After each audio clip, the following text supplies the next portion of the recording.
Nyoyo za waamini wako, kawashe ndani yetu moto wa mapendo yako.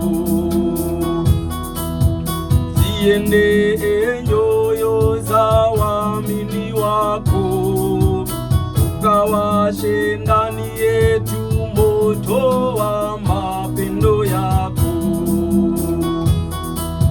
Ziende nyoyo za waamini wako, ukawashe ndani yetu moto wa mapendo yako.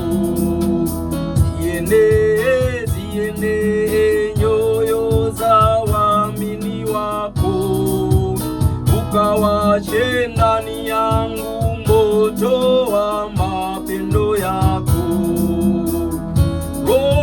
Ziende nyoyo za waamini wako, ukawashe ndani yangu moto wa mapendo yako.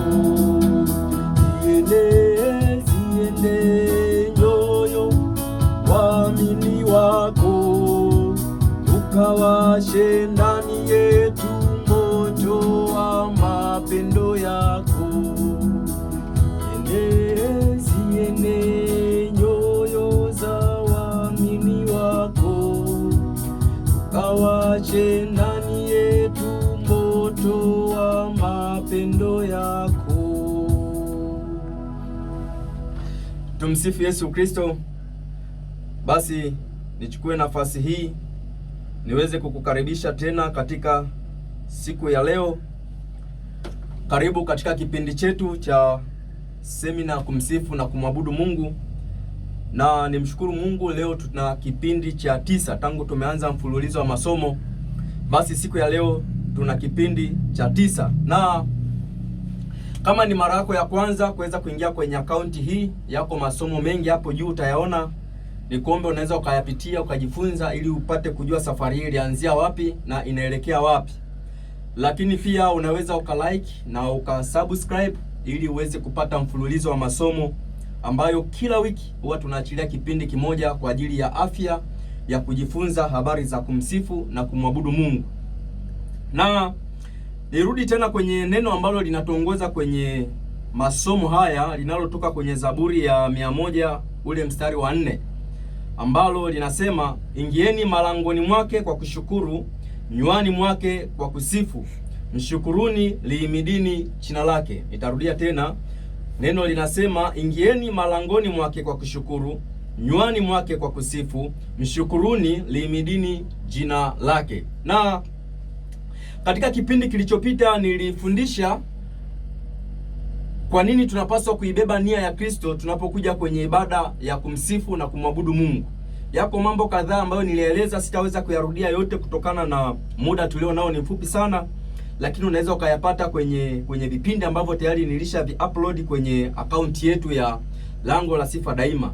Na siku ya leo napenda nitambulishe somo hili linalosema umuhimu wa kuponywa nafsi katika ibada ya kumshukuru Mungu.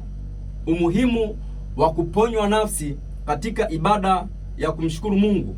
Umuhimu wa kuponywa nafsi katika ibada ya kumshukuru Mungu, au katika ibada ya kumsifu na kumwabudu Mungu. Katika vipindi kadhaa vilivyopita hapo nyuma nilieleza maana ya kumshukuru Mungu, na nilirejea kwenye somo hili ambalo linatoka kwenye Zaburi ya 100 ule mstari wa 4, ambapo mzaburi au Daudi anaposema ingieni malangoni mwake kwa kushukuru. Nilieleza kwa nini tunapoanza ibada ya kusifu na kuabudu huwa tunaanza na kumshukuru Mungu.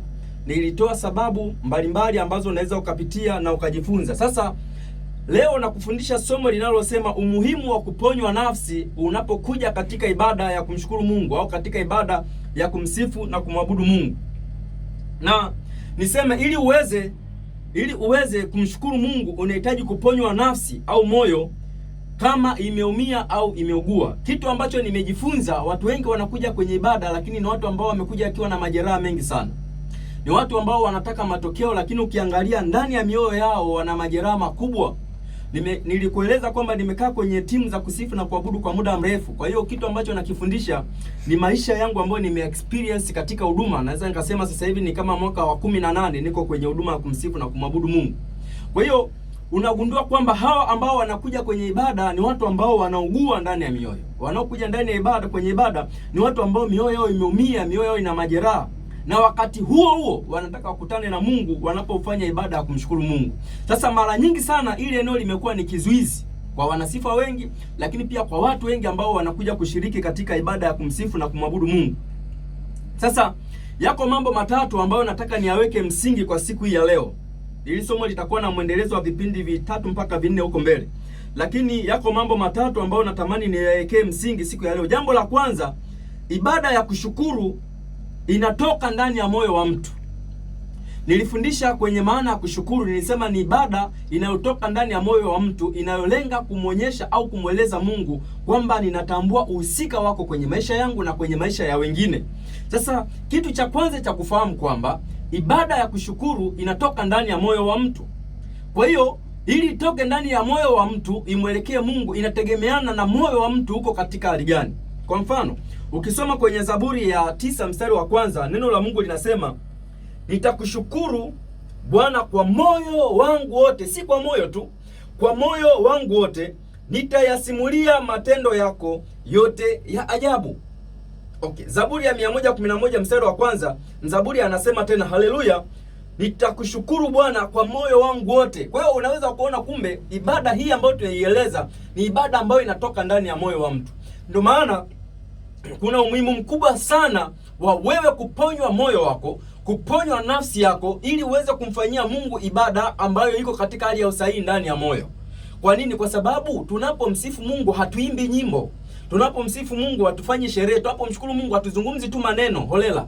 Tunafanya kitu ambacho ni ibada inayotoka ndani ya moyo wa mtu. Kumbe moyo una nafasi kubwa sana, nafsi ya mtu ina nafasi kubwa sana, hasa mtu anapoingia katika ibada ya kumshukuru, hasa mtu anapoingia katika ibada ya kumfanyia Mungu sifa. Ndio maana nikasema kuna umuhimu mkubwa sana wa wewe kuponywa nafsi yako.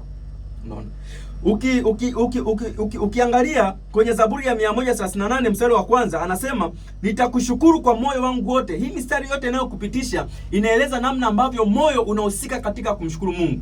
Kwa hiyo kumbe, kabla ya kutoa maneno ya shukrani, haya maneno yanapaswa kwanza kufanyika ibada ndani ya moyo wa mtu, ndipo yatoke yamwelekee Mungu.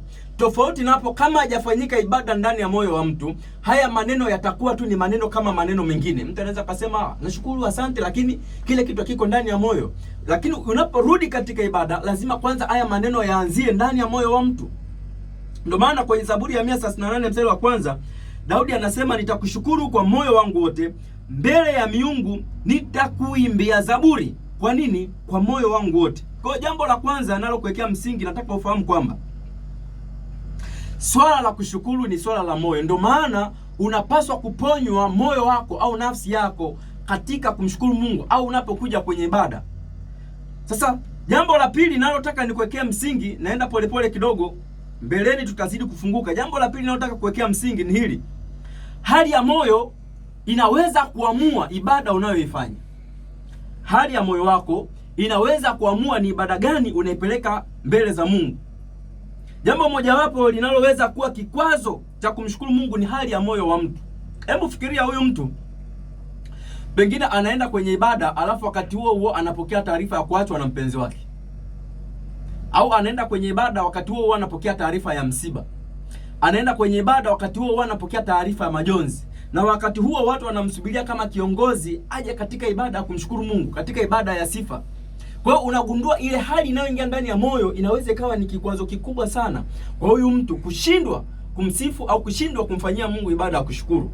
Zaburi ya 103 mstari wa kwanza na wa tatu, neno la Mungu linasema, nafsi yangu umhimidi Bwana, naam vyote vilivyo ndani yangu vilimidi jina lake takatifu. Mstari wa pili, nafsi yangu umhimidi Bwana, wala usizisahau fadhili zake zote, akusamehe maovu yako, akuponya magonjwa yako yote. Nataka uone kuanzia mstari wa pili anaposema nafsi yangu umhimidi Bwana, wala usizisahau fadhili zake. Mstari wa tatu, akusamehe maovu yako yote, akuponya magonjwa yako yote. Kumbe nafsi inaweza kaugua ugonjwa zaidi ya mmoja. Ndio maana anasema akuponywa magonjwa yako yote. Magonjwa manake ni mengi. Mtu anaweza akawa ameugua, ameumizwa na fulani, anaweza akawa nafsi inaweza kabeba magonjwa mengi mno. Kwa hiyo unajikuta tunakuja kwenye ibada ya sifa lakini nafsi zetu zinaugua. Tunakuja kwenye ibada ya kumshukuru Mungu, nafsi zetu zina maumivu mengi. Tunakuja kwenye ibada, nafsi zetu zina magonjwa mengi. Na wakati huo huo tunainua mikono, tunataka Mungu aonekane. Ni vigumu mno. Ndio maana unagundua kwamba wengi huwa tunafanya ibada inayotoka mdomoni, si ndani ya moyo. Kwa nini? Hali ya moyo wa mtu inaweza ikawa ni kikwazo kikubwa sana, huyu mtu akashindwa kumfanyia Mungu ibada. Ndio maana unamsikia Daudi anasema akuponya, akusamee maovu yako yote, akuponya magonjwa yako yote. Sasa nikuulize swali, wewe hali ya moyo wako ikoje? Hali ya moyo wako ndani ipoje? Ni kweli ni mwanasifa, ni kweli ni mhudumu, lakini umewahi kujiuliza hali yako ipoje? Zaburi ya 42 ule mstari wa 5, wa 6 na wa 9 anasema, nafsi yangu kwa nini kuinama na kufadhaika ndani yangu? Umtumaini Mungu, kwa maana nitakuja kumsifu, aliye afya ya uso wangu na Mungu wangu. Mstari wa 6, nafsi yangu imeinama ndani yangu, kwa hiyo nitakukumbuka toka nchi ya Yordani na Mahelmoni na toka kilima cha Mizari. Mstari wa 9, nitamwambia Mungu mwamba wangu, kwa nini umenisahau? Sasa Daudi anaeleza namna ambavyo nafsi yake imeumia. Fikiria huyu mtu ana malalamiko ndani ya moyo, alafu namwambia njoo uongoze ibada ya sifa. Haiwezekani ndugu zangu, haiwezekani. Ndio maana sisi kama wahudumu ni muhimu sana kwanza kuponya nafsi zetu. Ni muhimu sana sisi kuponya mioyo yetu. Jambo la tatu la kumalizia, la kukwekea msingi siku ya leo, nafsi yenye majeraha ina tabia ya kusahau. Ndio maana mzaburi anasema kwenye ile Zaburi ambayo tumesoma 103 mstari wa kwanza na mpaka wa 3. Sasa mstari wa pili anasema hivi, nafsi yangu muhimidi Bwana, wala usizisahau fadhili zake. Kwa hiyo kumbe tabia ya kusahau ndani ya nafsi inasababishwa na maumivu. Kwa hiyo mtu anapomsifu Mungu au anapomshukuru Mungu, anaeleza fadhili za Mungu, wema wa Mungu, matendo ya Mungu, baraka za Mungu ambazo amezifanya kwenye maisha yake. Kama nafsi imeumia, huyu mtu anasahau. Mimi nimewahi kuwa na rafiki yangu mmoja ambaye alifiwa na watoto wake. Ni mwanasifa mzuri. Wakati mmoja nimeenda kumuona kwa ajili ya kumpa pole. Sasa kwenye misiba mara nyingi waga tunafanya sifa. Yule ndugu aligoma kabisa kumsifu Mungu. Alisema hakuna Mungu. Fikiria ni mtu ambaye nimefanya naye huduma zaidi ya miaka 14, 15, lakini aligoma huko ndani ya moyo. Lakini kwa wakati ule sikuona shida. Kwa nini? Kwa sababu ninajua nafsi yake imeumizwa.